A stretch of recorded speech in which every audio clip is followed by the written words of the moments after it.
Before I start a massive shitstorm with gamers, let me give you my credentials so you don't think I'm one of them. When in fact, I'm GamerGuy1991, one of you, someone who's been playing and reviewing games for most of my life. Beyond what I've done on my own, I also worked for Classic Game Room Undertow, where I was one of the few to give Medal of Honor Warfighter a positive review. What the fuck is this arrogant prick jerking himself off for? Because when I say that video games do not cause violence, but they do cause massive gun sales, you will realize I'm not here simply to bash games. That would be fucking hypocritical of me. My god, have you seen some of the games I play? But I do understand cause and effect. Moreover, I understand the effects games and even action cinema had on me. They may not have made me violent, but they did make me love guns for way too fucking long. Think of the nerds who watch Star Wars, Lord of the Rings, or Marvel movies. They all fetishize their heroes and their weapons. Wait a minute, nerds. Don't throw a tizzy until I finish.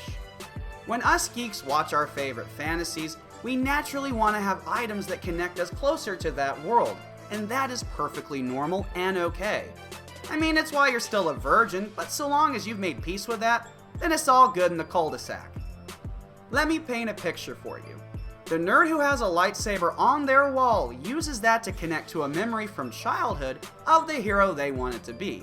They do not see it as an item to defend against a home invader. They watch Home Alone to figure that shit out.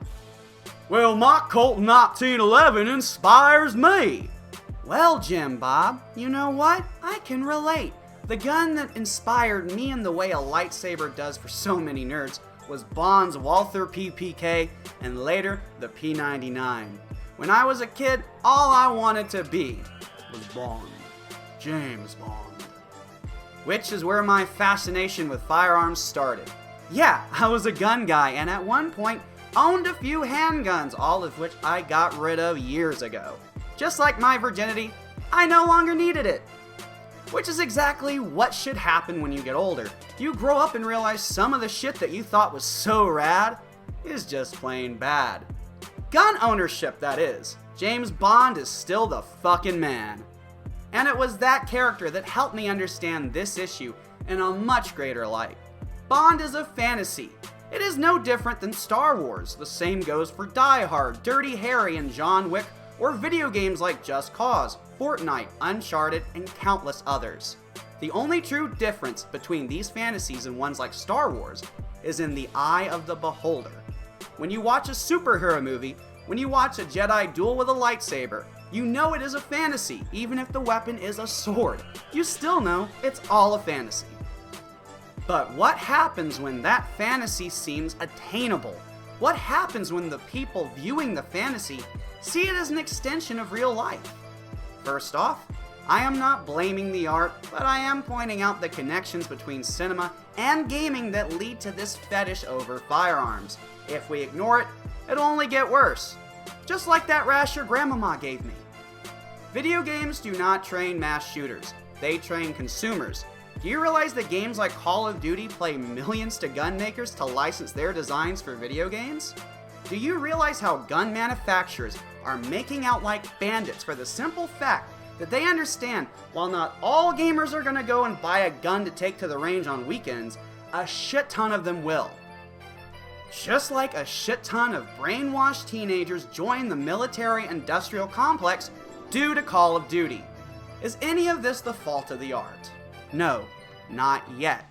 It is cause and effect, and I do think that the artists were unaware of this connection, given that so few even bother to discuss this topic. And especially with so many gamers just blanketly stating, video games do not cause violence, without thinking that they do cause other things that might be just as bad. You know, like shopping at a Bass Pro Shop. We cannot ignore the fact that while these games are not creating killers, they are in a way arming them.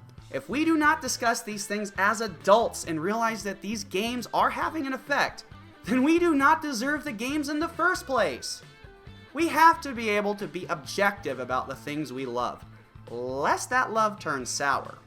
Well, how is a video game arming a shooter if it does not cause the actual violence, you son bitch? Well, Jim Bob, It conditions the populace into thinking guns are a normal part of daily life and something for fun or protection that we can't live without. I used to think there was nothing wrong with shooting guns on the range for fun. Then I started to ask, why would I choose to do this for fun? Sure, target practice is cool, but why is it cool to me? Why is racking a slide and blasting off some caps so damn enthralling for me? Hint, I still find the idea fun, which is why I would never own a real gun ever again. I know that it is fun for me, because it is fantasy fulfillment. It's me getting to act out all the scenes I adore in real life, which is why I realized I in no way need a real gun to achieve that feeling. Nerf is totally where it's at. Think if all the school shootings were Nerf related, then the worst that might happen is someone could lose an eye or maybe have a dart shut up a tight orifice. Either way, it's good wholesome fun. Guns are licensed to movies and video games in a similar fashion to other commercial products, which creates a fetishistic fascination among some of those who consume that kind of media more than any other. So like I said earlier, no, the media does not directly cause real-world violence, but it does prevent us from stopping real-world violence in more ways than one. We have gamers who want to ignore that games like COD are not only increasing gun sales, but they increase military recruitment numbers.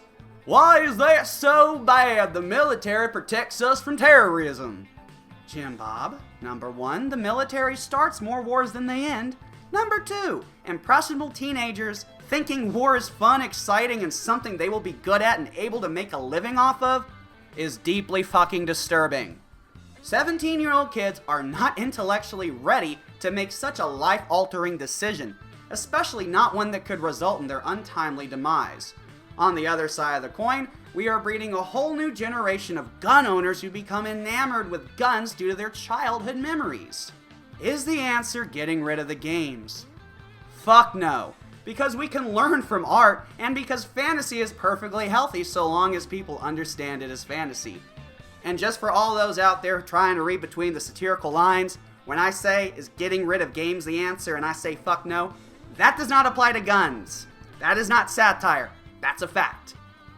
But now, instead of having fun with guns in a virtual environment where you can be and do anything you wish, you all decide it's time to take those guns out of the game and bring them to the woods or the local gun range. And that's how advertising works. It's why you always end up starving while watching cooking videos. You see something and it makes you want it. And given that our country has a problem with both food and guns, maybe it's time to learn a little bit of self-control. Just because we see it on TV does not mean we have to have it. We should enjoy our art, while remaining objective that some art does create issues that need to be addressed. If gamers just scream, games and gun violence are unrelated, then you're missing the bigger picture on why guns are so easily available to the Looney Tunes of this nation.